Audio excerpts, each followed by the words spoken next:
Estudando o Livro dos Médiuns, um estudo sequencial da obra O Livro dos Médiuns de Allan Kardec. Essa é a nossa forma de transmitir esperança, conhecimento e alegria.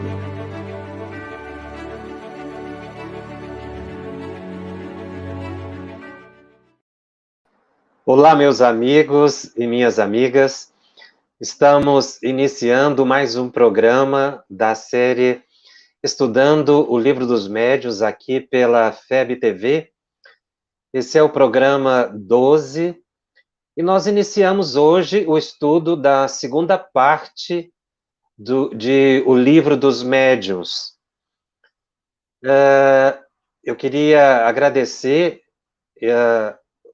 as palavras de incentivo e de carinho que temos recebido de várias partes do Brasil e de vários países do exterior, que tem dado estímulo, confirmada a participação. Nós queremos agradecer todos por essas manifestações. E eu dedico essas manifestações tão carinhosas e de apoio à equipe técnica, né, que organiza o programa, que teve a ideação dessa atividade, o Felipe e o Kleber, que estão aí nos bastidores, dando toda a sustentação, a coordenação da área de comunicação da Federação Espírita Brasileira. E este ano, 2021, é um ano especial, porque foi o ano, nós estamos completando este ano 160 anos de publicação de O Livro dos Médiuns. Então, é um ano comemorativo, muito importante, e as redes sociais estão aí cheias de manifestações de apreço a essa obra, e nós gostaríamos de iniciar esse programa também com uma pequena homenagem, dizendo assim: 15 de janeiro de 1861, há 160 anos, levantou-se o véu de Ísis. Kardec abriu a janela para a vida. Consolidara-se a Era do Espírito. O Livro dos Médiuns é o livro da perfeita compreensão da mente, da faculdade multiforme, da sociedade dos espíritos, das relações entre vivos de diferentes estados da matéria. O livro do ser mediúnico e do existir em múltiplas dimensões. O livro da moral mais transcendente. O livro da vida imperecível. O Livro dos Médiuns. E nos cabe estudá-lo e divulgá-lo, para consolidar na Terra essa era antevista por Jesus, a era de transformação do homem. Então vamos dar início ao estudo de hoje. Allan Kardec começa a segunda parte de O Livro dos Médiuns com o seguinte título: Das Manifestações Espíritas. E aí já cabe uma observação, porque, na verdade, as manifestações são mediúnicas.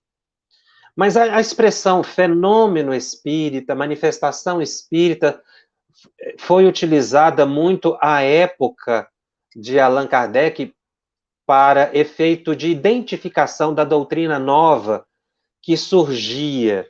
Mas, na verdade, Kardec, ao anotar manifestações espíritas, ou todas as vezes que a gente lê em alguma obra clássica, ou mesmo de médiuns, psicografias contemporâneas ou autores contemporâneos, utilizando a expressão manifestações espíritas, nós temos que entender que são as manifestações mediúnicas explicadas pelo Espiritismo, uma vez que o Espiritismo não criou o fenômeno mediúnico, mas é uma doutrina de estudo das manifestações dos espíritos, e esse capítulo trata exatamente do tema. Allan Kardec faz como que, nesse primeiro capítulo, um preâmbulo, não é, do que ele vai desenvolver em toda a segunda parte do livro. mas é um capítulo instigante, porque ele retoma algumas discussões que nós já até analisamos na primeira parte do nosso programa, nos programas anteriores. No item 52, Allan Kardec dita ou anota da seguinte forma: posto de lado a opinião materialista, porque ela está condenada pela razão e pelos fatos, ou seja, a opinião materialista, aquela que não acredita na sobrevivência dos espíritos e nem na possibilidade da comunicação, ela está condenada exatamente pela lógica e pela observação dos fatos. Tudo se resume, diz Kardec, em saber se a alma, depois da morte, pode manifestar-se aos vivos. Então, essa é a tese. Reduzida, assim, à sua expressão mais simples, a questão fica menos complicada.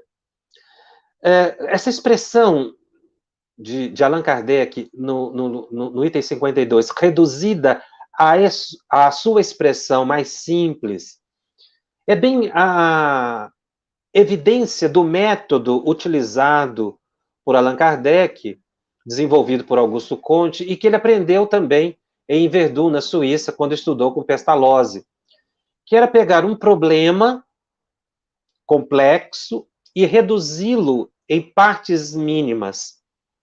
Então, a Kardec trabalha toda a obra da codificação da seguinte forma: indo do simples para o complexo, do particular para o geral, da parte para o todo. Esse foi um método que ele utilizou porque facilita a pesquisa, a indagação. Então, ele reduz o problema. E aqui, ele tem uma visão reduzida do tema, que é exatamente a possibilidade da manifestação dos espíritos no plano material, ou seja, a ação dos espíritos no mundo corpóreo. E aí ele continua dizendo, caberia, antes de tudo, perguntar por que não poderiam, não é, os seres inteligentes que vivem em nosso meio, embora sejam invisíveis por natureza, por que eles não poderiam atestar a sua presença? Então, a lógica, a razão vai mostrar que isso é perfeitamente possível.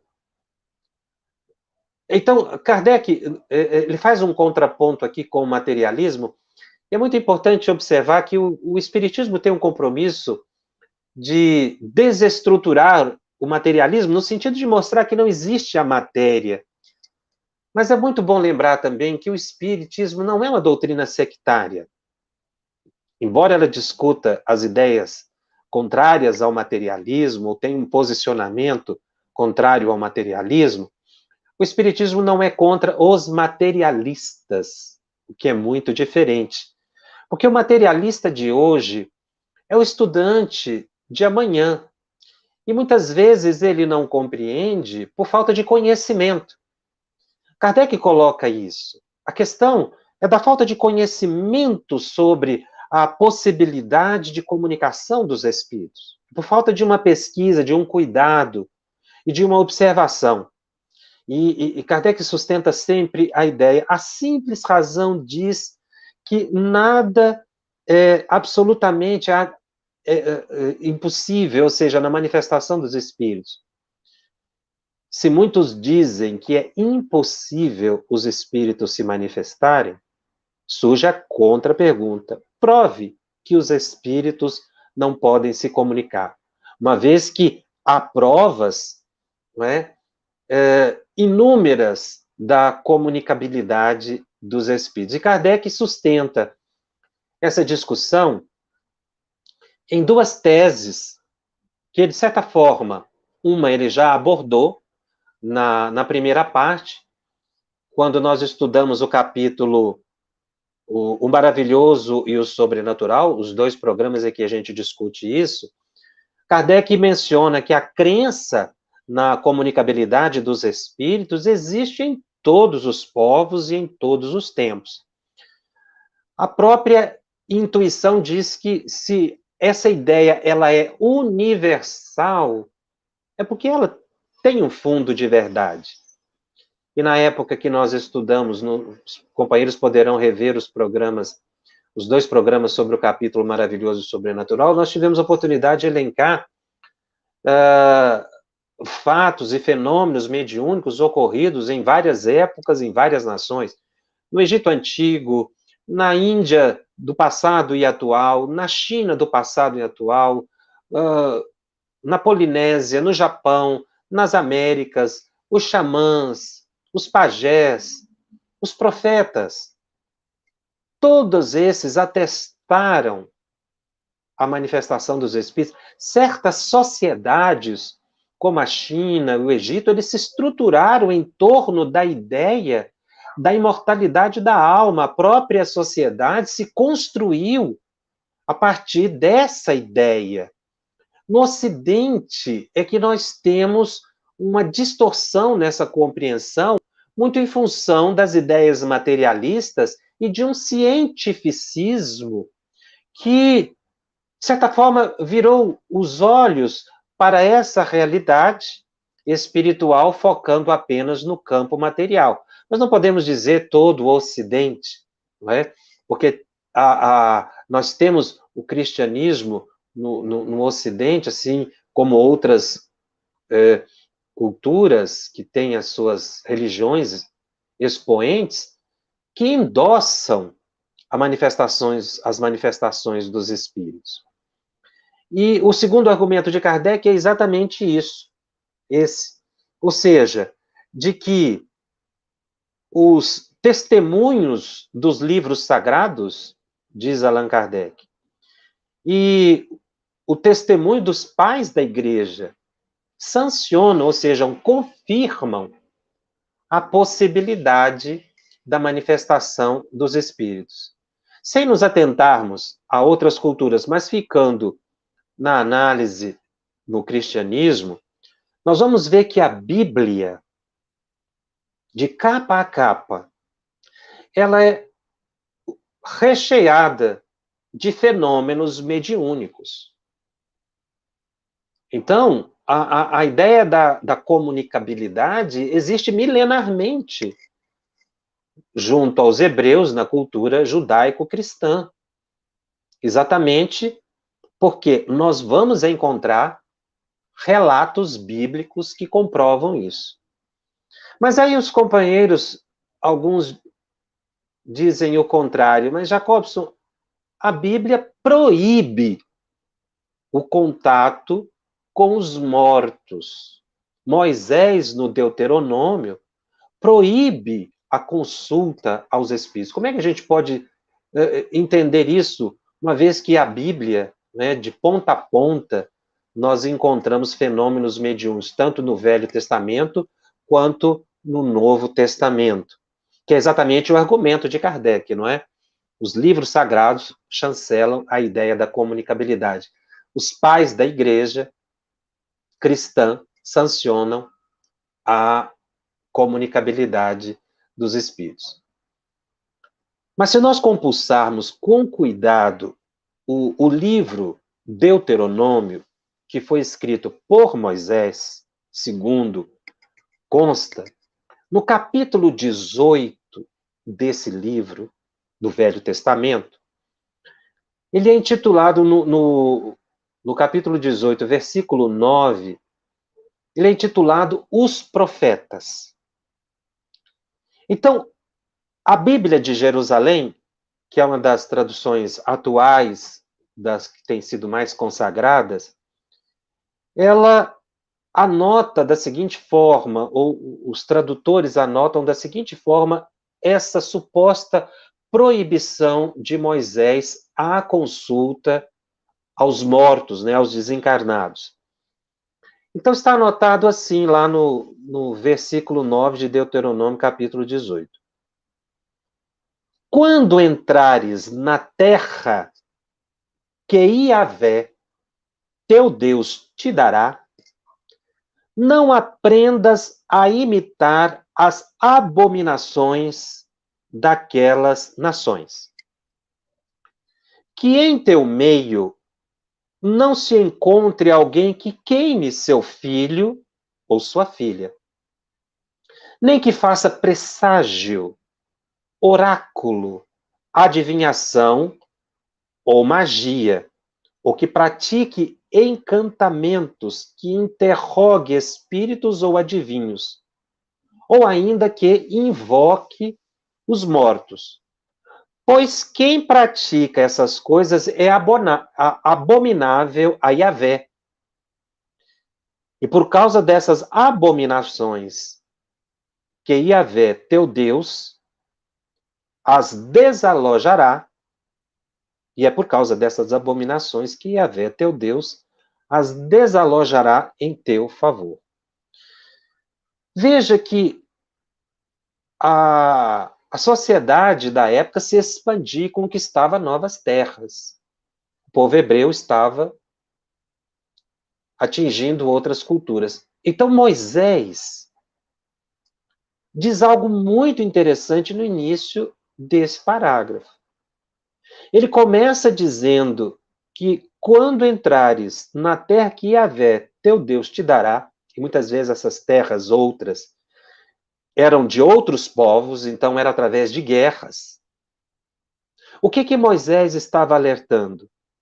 Para não imitar, ou seja, absorver a cultura daqueles povos dominados, ou cujas terras, ele coloca que foram dadas por Yahvé. Mas, como eu disse, foram terras conquistadas. E os povos conquistados tinham as suas culturas. E Moisés sabia muito bem, porque ele vinha do Egito, na Mesopotâmia, na região toda, todos os povos comunicavam-se com chamados deuses, e eram muitos deuses. Ele aprendeu isso no Egito. Então, agora, junto ao povo hebreu, ele estava estabelecendo a ideia do Deus único, Yahvé.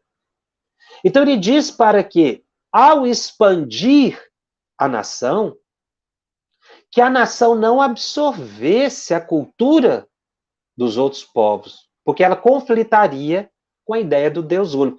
E aí ele vai dizer exatamente o que existia nas outras culturas que ele estava agora alertando para que não acontecesse. Ou seja, queimar filho e filha, que era uma forma de adoração de alguns povos. E aí ele coloca presságio, oráculo, magia. Ele diz que isso não deveria ser absolvido, essa prática. No entanto, no parágrafo seguinte, lá pelo versículo 13 do capítulo ainda 18 de Deuteronômio, Moisés cria o profetismo. Ou seja, ele substitui os oráculos pelos profetas. Porque os profetas seguiriam as normas ditadas por ele e que o povo deveria seguir. Então, na verdade, ele fez foi uma substituição. Ele deixa isso muito claro.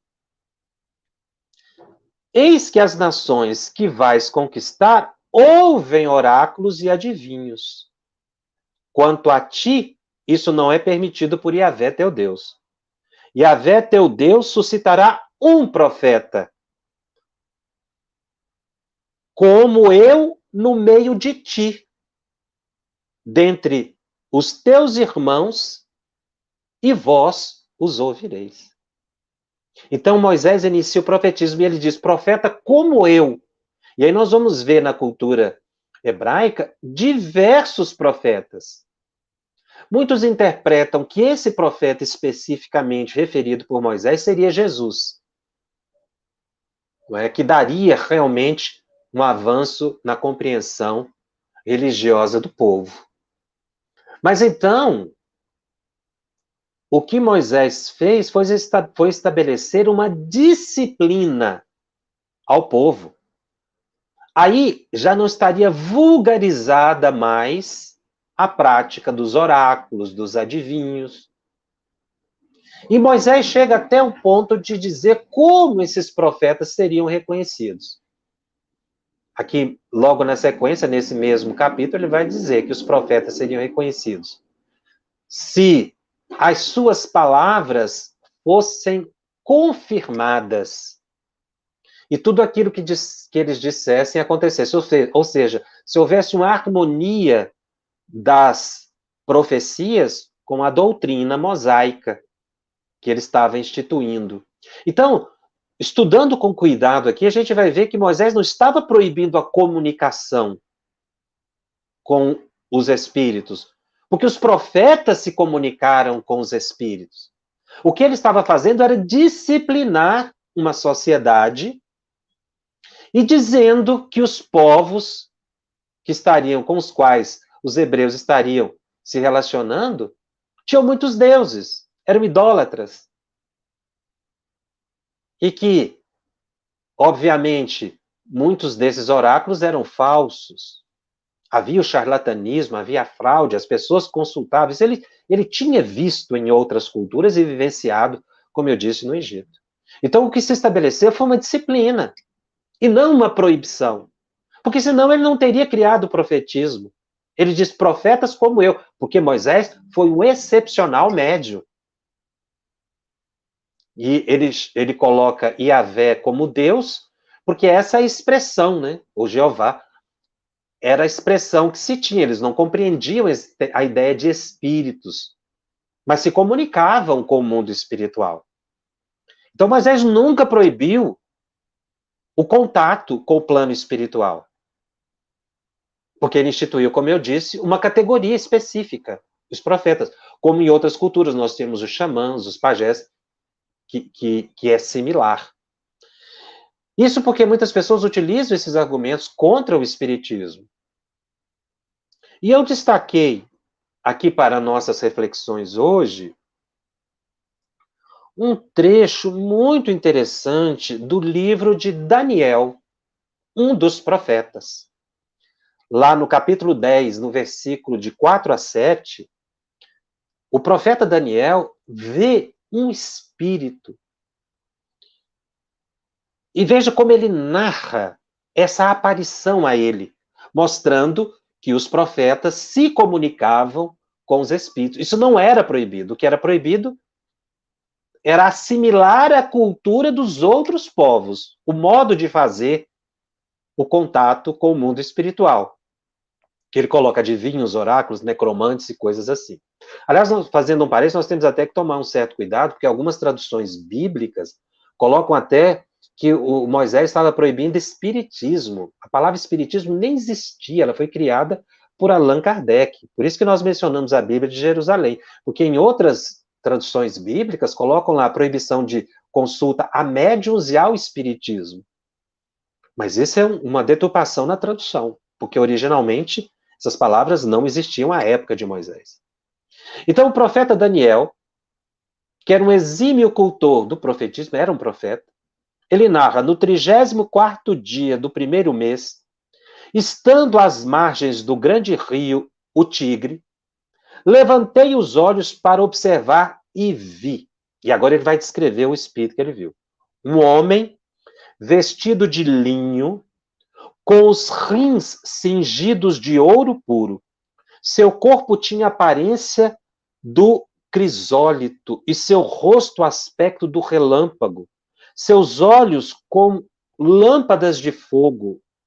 Seus braços e suas pernas como o fulgor do bronze polido. E o som de suas palavras como o clamor de uma multidão. Então ele viu uma pessoa. Essa expressão simbólica dele foi o que ele encontrou para descrever o fulgor da elevação daquela entidade. Foi um espírito muito elevado, que ele viu e que deu a ele conselhos excepcionais. E ele completa, somente eu, Daniel, vi essa aparição. Os homens que estavam comigo não viram a visão, no entanto, um grande tremor se abateu sobre eles, a ponto de fugirem para se esconder. O próprio Daniel baixa a cabeça e essa entidade toca-lhe e eles conversam, comprovando que realmente o que Kardec disse. Nos livros sagrados existe a comprovação da manifestação dos espíritos.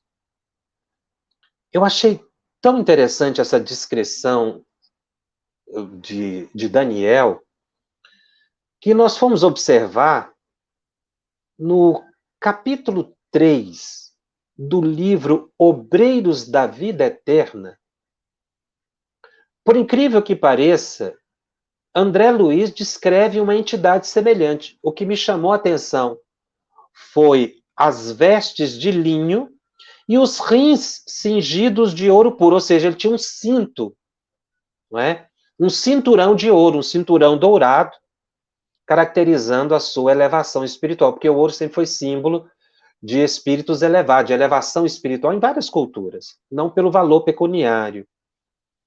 Então, André Luiz diz que visitou uma colônia espiritual e haveria a manifestação de um espírito muito elevado ali naquela colônia, o Asclépios.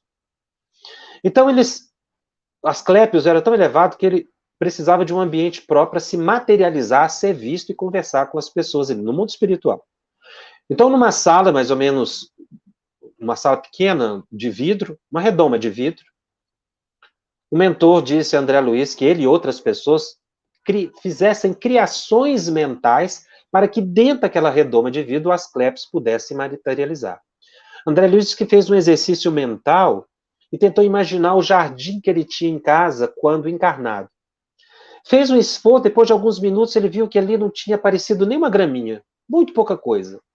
Mas o orientador espiritual insistiu, eles ficaram mais tempo mentalizando para criar um ambiente para que aquela entidade venerável se manifestasse. E André Luiz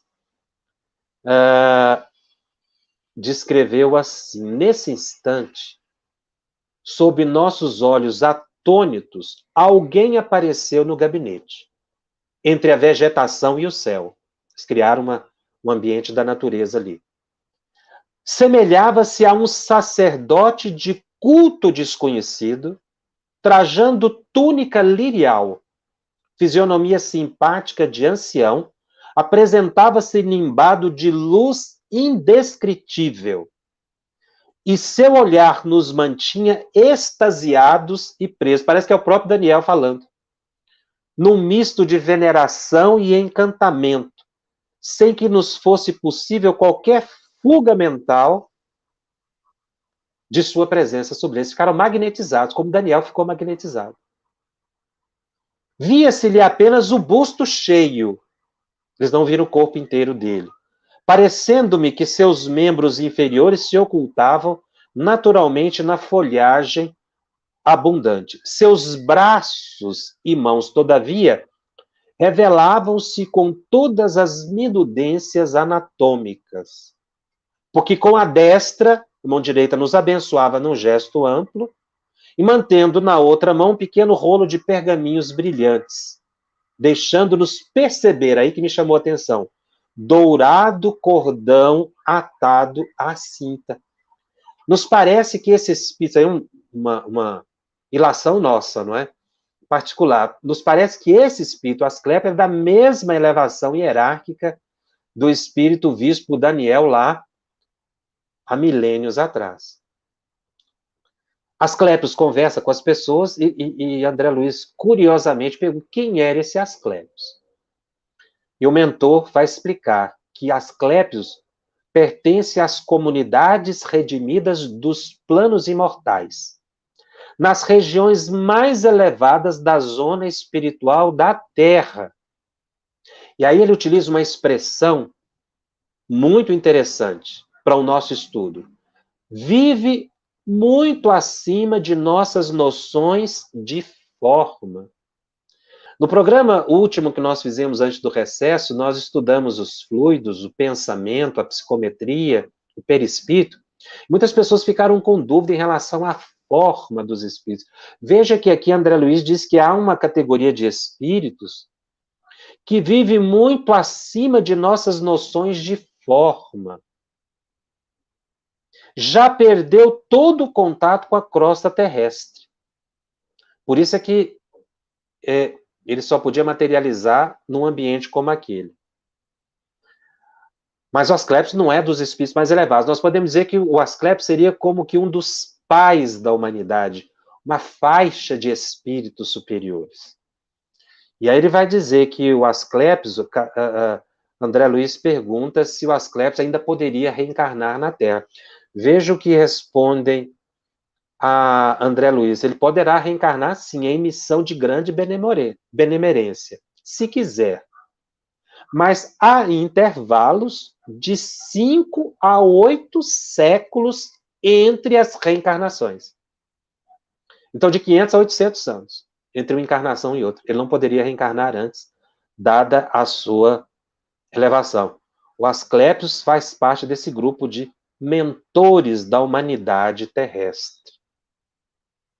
Para nós vermos a relação, ou a interpretação até que o Espiritismo dá, os Espíritos dão, de um aspecto como esse, de um espírito extremamente semelhante, né, pela vestimenta e pela luminosidade definida pelo profeta Daniel e descrito por André Luiz no livro Obreiros da Vida Eterna, capítulo 3. Mas voltando à tese de Allan Kardec, de que nos livros sagrados, e estamos utilizando a Bíblia, constam manifestações de espíritos abundantemente, e a propósito da chamada proibição de entrar em contato com os espíritos, supostamente, como nós vimos, uma questão interpretativa de que Moisés teria proibido, e a nosso ver ele não proibiu, ele criou o profetismo, como eu acabei de dizer, nós vamos encontrar no primeiro livro de Samuel, também no Velho Testamento, no versículo 28, uma narrativa muito interessante. Saul se tornou rei de Israel. Qual foi a primeira providência de Saul? Foi cumprir o Deuteronômio. Expulsou do meio do povo hebreu todos os oráculos, adivinhos e necromantes. Ele mandou proibir. Quem aparecesse ali, segundo a narrativa bíblica, seria morto. Só permaneceram os profetas. Isso no reinado de Saul. Só que aconteceu algo muito sério com a nação israelita no reinado de Saul. Israel foi cercada pelos filisteus. Estava prestes a tombar numa guerra terrível. E Saul ficou completamente desorientado, ele não sabia o que fazer. E narra que Saul buscou a inspiração pessoal, não teve orientação de Yahvé. Esperou que Yahvé lhe respondesse o que fazer diante dos filisteus por sonho. Ele também não teve nenhum sonho. Para vocês verem que havia comunicação. E Saul também buscou os profetas da comunidade dele. E nenhum profeta revelou, em nome de Yahvé, o que deveria ser feito para vencer o cerco dos filisteus. O que Saul fez? Mandou buscar uma pitonisa na cidade de Endor, a famosa pitonisa de Endor. E ele se disfarçou e foi até a pitonisa para ver se ele obtinha alguma orientação. E ele virou para a pitonisa, sem que ela soubesse, e pediu para que ela evocasse um dos mortos que ele diria. Ela falou, eu não posso fazer isso, porque há proibição. Eu corro risco de vida, em outras palavras. Ele falou, não, mas não vai te acontecer nada. Ela não sabia que era Saul, o rei, que estava ali, o próprio que havia expulsado todos os demais médios, né, digamos assim, da sua região. E aí veja o que aconteceu. Ele disse que não aconteceria nada com ela, que ela estaria protegida, e ela se concentra. E ela perguntou, quem é que você quer que evoque? E ele disse, Samuel, que já havia morrido há tempos atrás. Quando ela concentrou, ela viu Samuel e levou um susto. Aí Samuel mostrou para ela que ali estava diante de Saul. Foi aí que ela teve mais medo ainda, né? Aí Saul se revela, acalma ela, fala, não. O que é que Samuel está dizendo? Então, ali, naquele instante, a pitonisa observa um fenômeno. Ela viu Samuel se levantar da terra. Achei interessante porque Samuel não desce do céu. Ele se levanta da terra segundo a descrição bíblica. E aí Samuel, através da pitonisa, que a pitonisa que interpretava, vira para Saul e pergunta: por que perturbas meu descanso evocando-me? Então já havia evocação de espíritos naquela época. E aí Saul vai dizer que não tinha tido nenhuma orientação do que fazer contra o cerco dos filisteus. E Samuel não alivia a situação de Saul, falou: olha, você desobedeceu Yahvé. Você rompeu com ele pelo seu comportamento. E vou te dizer mais: amanhã você e os teus filhos e seus exércitos estarão comigo. Aí que Saul ficou mais desesperado ainda, realmente. Logo depois, os filhos foram mortos e Saul acabou suicidando e perderam a guerra para os filisteus. É disso que Kardec está falando nesse capítulo. Ele fala também dos pais da igreja. Aí nós vamos ver, por exemplo, Santa Teresa de Ávila, que entrava em êxtase e em estado de alteração da consciência via os espíritos, né, os anjos. Joana d'Arc, que foi orientada por entidades elevadas. Fabiano de Cristo, que teria dialogado com o próprio Cristo, com Jesus, na forma de um necessitado, e depois teria tido orientações de Francisco de Assis. Então, embora eu citei a Bíblia de Jerusalém, mas embora existam outras Bíblias, nós vamos ver que as traduções são mais ou menos semelhantes. A narrativa é essa aí do encontro de Saul, que evoca Samuel através da pitonisa de Endor. E muitos dizem que nós, no Espiritismo, evocamos os espíritos, mas muito pelo contrário. Kardec nos orienta que nós não devemos evocar espíritos. Como é que Kardec chegou a essa conclusão? Evocando os espíritos. Ele viu que seria um risco muito grande, porque nem sempre o espírito evocado é aquele que se manifesta, porque existem as fraudes. Kardec descobriu logo isso. Por isso que no Livro dos Médiuns ele orienta que nas reuniões mediúnicas não se faça evocação de um espírito determinado. Por isso as manifestações do espiritismo não são evocações, são manifestações espontâneas. Não é? Quando a gente tem através do transe mediúnico. E nós não poderíamos deixar de citar, já que estamos falando de fenômeno mediúnico, o fenômeno Chico Xavier, que aos 21 anos de idade publica um livro excepcional, Parnaso de Além-Túmulo, comprovando o estilo de poetas das mais diversas escolas literárias. 56 poetas se manifestam através daquele menino, que publicou com 21 anos, mas ele começou um pouco antes a psicografar. Dentre os poetas que comprovam efetivamente, todos ali comprovam a sua originalidade, a sua personalidade, né, que é o que Kardec diz, a gente conhece o espírito não é pela assinatura, é pelo conteúdo das suas palavras. Eu destaquei apenas um pequeno trecho de Augusto dos Anjos, o poema Vozes de uma Sombra, de 20 estrofes, num total de 120 versos. É belíssimo esse poema e deve ser estudado. E Augusto dos Anjos, no seu estilo mais castiço, começa dizendo assim: de onde venho?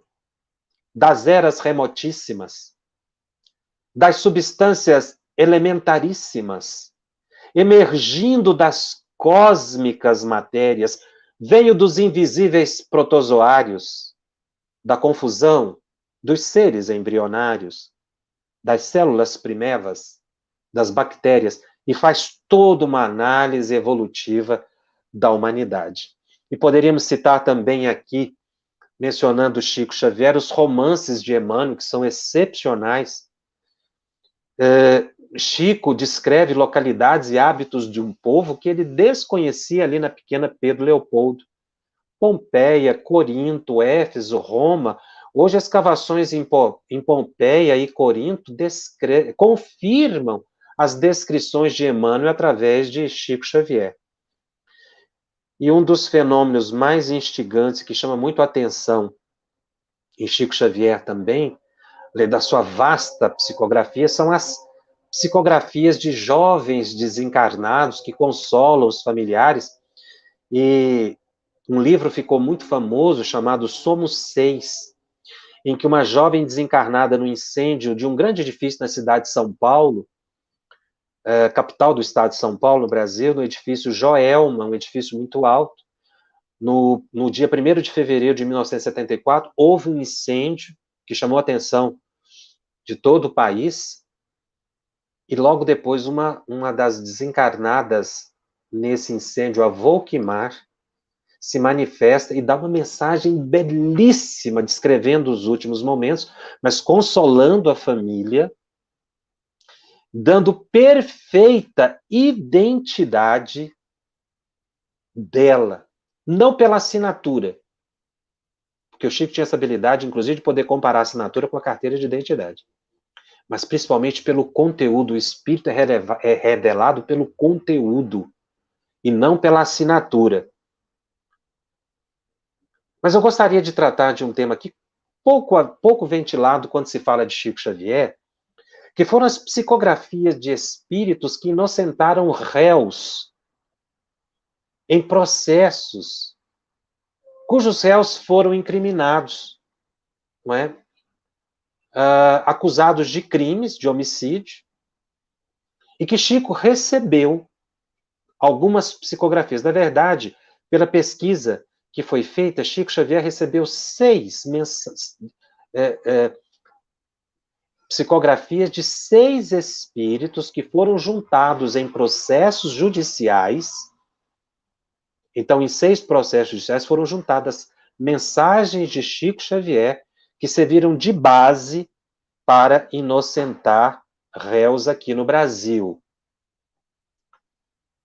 Um dos casos mais famosos foi o que aconteceu em Goiânia, aqui, no meu estado, na capital, né, do meu estado, Goiás, aqui em Goiânia, e que foi tratado no filme Chico Xavier, que foi o ocorrido em 8 de maio de 1976, quando brincavam com um revólver, que os meninos, né, os jovens, imaginavam estar sem munição, e o José Divino Nunes, de 18 anos, atira no melhor amigo dele, o Maurício Garcês Henrique, com 15 anos de idade. E esse fato foi muito estudado, né, porque o juiz, o magistrado, Dr. Orimar Bastos, eu conversei com o Dr. Orimar Bastos, pessoalmente, para saber o que tinha motivado ele utilizar uma psicografia do Chico e inocentar o José Divino do crime. Então, o doutor Orimar, conversando comigo, nós chegamos a fazer um seminário juntos sobre o tema, ele disse que, na verdade, foi um conjunto probatório, não foi só a psicografia do Chico. Chamou atenção porque quem juntou a psicografia nos autos do processo foi a mãe do menino que faleceu, do Maurício. Ela que foi a Uberaba, que era muito amiga de Chico, e que recebeu uma carta do Maurício. Quando o doutor Orimar lavra a sentença e menciona a psicografia do Chico, isso foi notícia no Brasil inteiro e no exterior. Jornais londrinos de vários países da Europa mencionaram o fato. Uma mensagem psicografada serviu para inocentar um réu. Então, o doutor Orimar disse que, na verdade, não foi só a psicografia do Chico, mas foi o conjunto. Mas ele considerou a psicografia pela autenticidade dos detalhes que se confirmavam com o depoimento das testemunhas e que Chico Xavier não conhecia. Esse caso pode ser visto no filme e estudado num livro chamado Lealdade, que tem todas as mensagens. É um fenômeno comum. Mas há um outro, um outro ocorrido, um outro crime, né, que gerou um processo criminal, que me chama muito a atenção pela riqueza de detalhes e que é muito pouco conhecido. Foi o caso que aconteceu com uma jovem, Gleide Maria Dutra Marcondes de Deus, de 24 anos. Ela foi Miss Campo Grande, capital do estado Mato Grosso do Sul. Ela foi morta na madrugada de 1º de março de 1980 pelo marido João Francisco Marcondes de Deus, então com 26 anos de idade. Isso está tratado num livro chamado Psicografia como Prova Jurídica, de um professor, pesquisador, Dr. Ismar Stulano Garcia, inclusive meu amigo particular.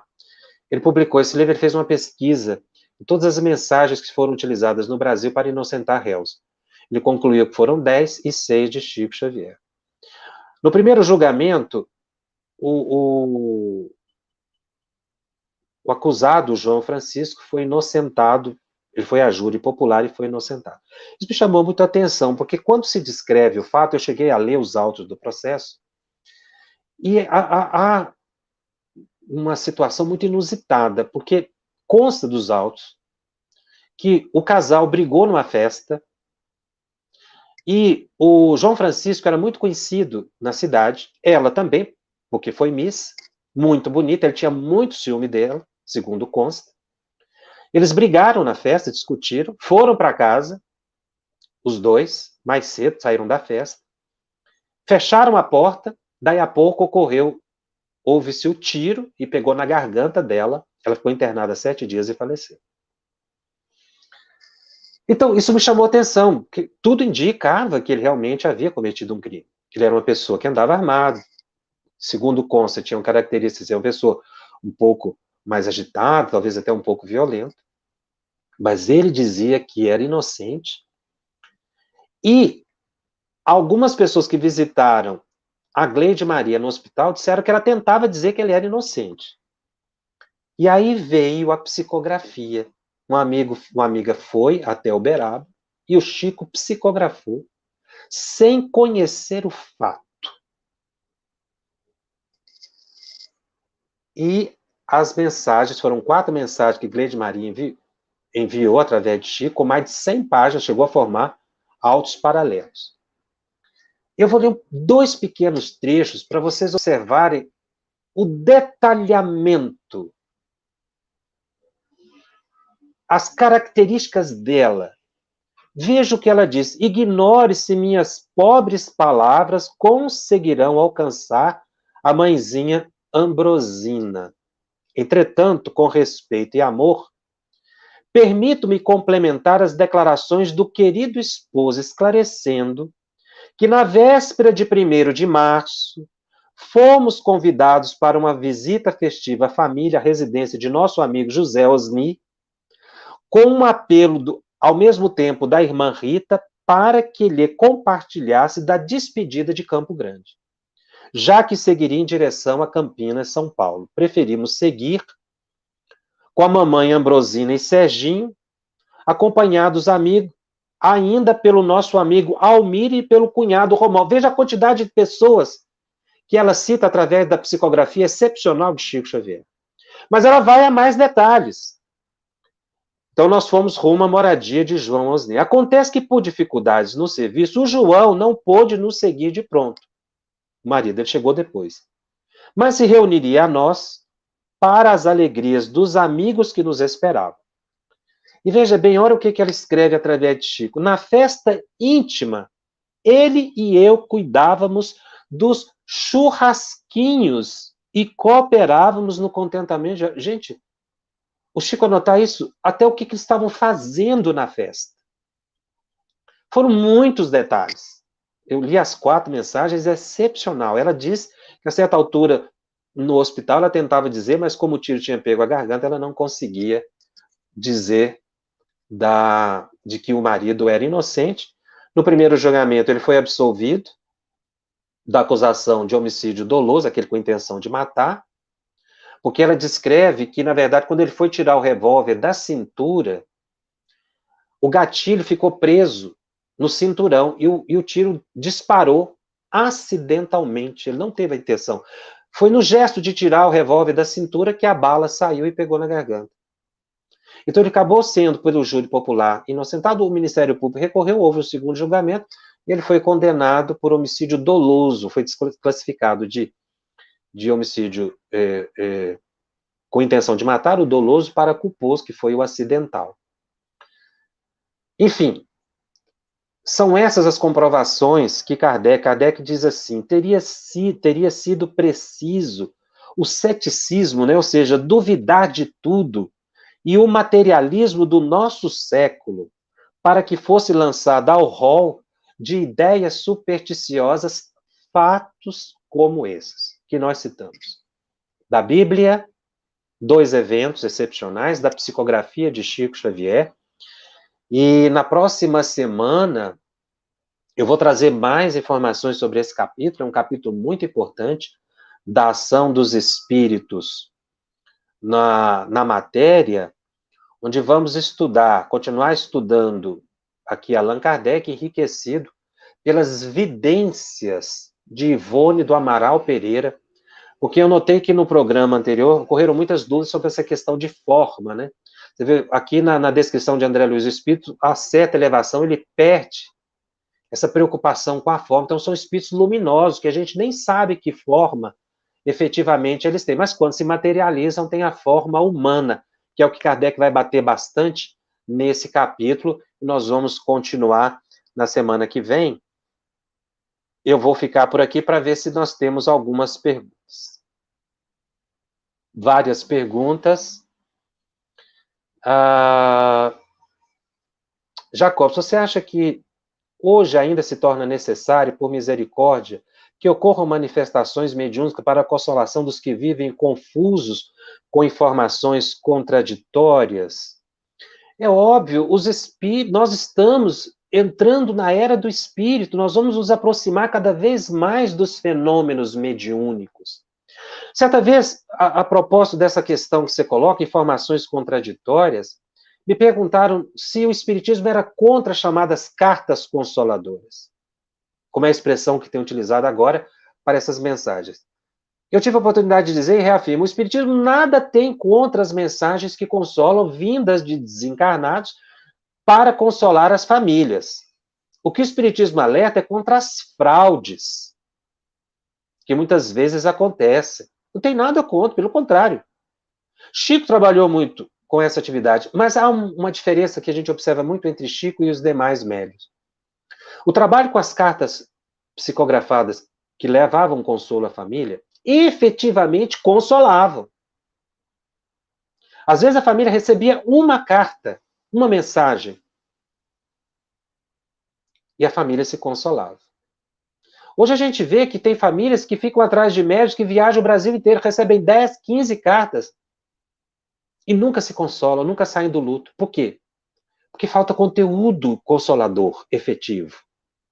Dão meras informações que não resolvem o problema. A pessoa não sai do luto. Não era o que acontecia com o Chico. E outra coisa que nos chama a atenção. Esse trabalho é muito penoso de psicografar cartas de familiares desencarnados para os que ficaram. Você vê a riqueza de detalhes que eu mencionei aqui de Chico Xavier.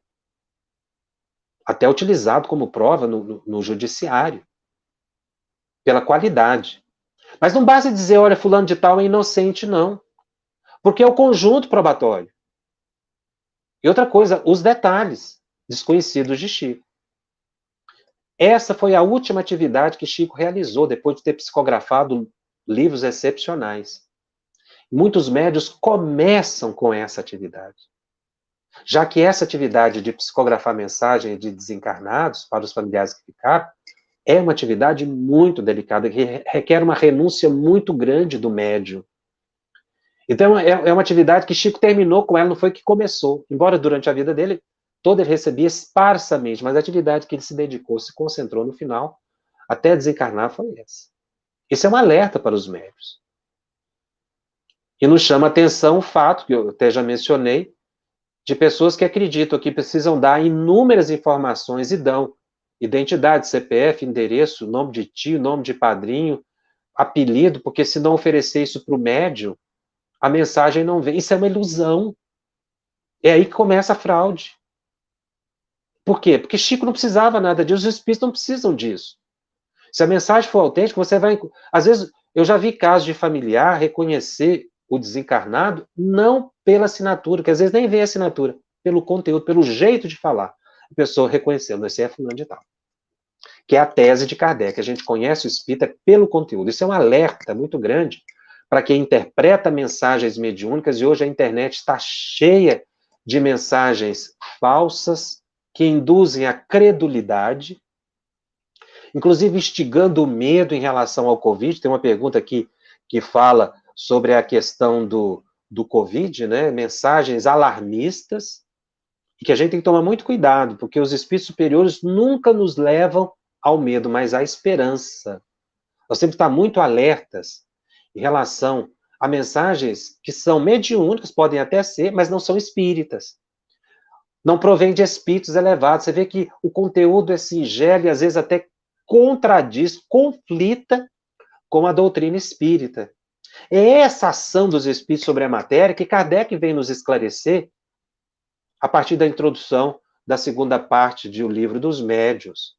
Por isso que nós precisamos estudar muito mediunidade, para não sermos levados pela ilusão que Moisés orientou. Cuidado com aqueles que são fraudulentos e que a gente importa, não é? Traz para dentro da nossa cultura, que é o que Moisés queria dizer. Ele não proibiu os espíritos, ele não podia proibir os espíritos, ele mesmo conversava com os espíritos, ele se colocava como profeta. Estimulou o profetismo, a partir dele surgiram vários profetas excepcionais, como esse que eu descrevi de Daniel, a evocação de Saul. Quer dizer, o espiritismo vem para explicar o fenômeno. Por isso que nós precisamos estudar muito mediunidade, para entender esse fenômeno que é da natureza de todos os tempos e de todas as religiões. Não é um problema do espiritismo. Então, nós precisamos ficar atentos. Olha, tem muita pergunta aqui, mas eu vou esperar todos vocês. Podem repetir as perguntas no grupo do Telegram. O Telegram já está aberto aí para vocês fazerem as perguntas. Nós vamos responder todas. Nós queremos agradecer a participação de todos os componentes do grupo do Telegram. Já somos quase 1000 participantes do grupo. Então, quando a gente posta uma resposta, todo mundo consegue ler a pergunta e a resposta, a gente esclarece as dúvidas que surgiram aqui na pergunta. Algumas perguntas aqui sobre a tradução da Bíblia de Jerusalém. A Bíblia de Jerusalém é uma das boas traduções, é pela editora Paulus mesmo. Essa é a editora. Não é? O Jean pergunta aqui, onde é que Kardec diz que no Espiritismo não faz evocação? Ele orienta no próprio capítulo das evocações. Quando você estuda as evocações, ele vai explicar o risco das evocações. Quando ele fala de misticismo, de mistificação das obsessões, no próprio Livro dos Médiuns, Kardec fala que nós devemos tomar muito cuidado em evocar especificamente um espírito. Não, agora eu quero que manifeste aqui Bezerra de Menezes. Ele vai explicar lá no Livro dos Médiuns, no capítulo, em que você não pode dizer se o doutor Bezerra tem tempo, se ele está autorizado e se o grupo tem condições de receber. Nós estamos caminhando para o final do nosso programa de hoje. Esse assunto vai continuar na semana que vem, eu vou trazer outros relatos mediúnicos, né? E queremos recordar aos amigos que o estudo de hoje está disponível em podcast, no canal da FEB, no Spotify. E nas demais plataformas de áudio streaming, vocês poderão assistir ou ouvir novamente as explicações. Os nossos encontros semanais ficam gravados aqui na FEB TV, disponíveis gratuitamente. Divulgue, compartilhe para aqueles que não puderam assistir conosco aqui ao vivo. E você tire as suas dúvidas sobre mediunidade através do Telegram. O endereço é @FebTV_médiuns. E fique atento aí à programação variada da FEB TV. Estamos muito felizes de estarmos com você estudando o Livro dos Médiuns e eu te aguardo na semana que vem. Até lá. Estudando o Livro dos Médiuns. Um estudo sequencial da obra O Livro dos Médiuns de Allan Kardec. Essa é a nossa forma de transmitir esperança, conhecimento e alegria.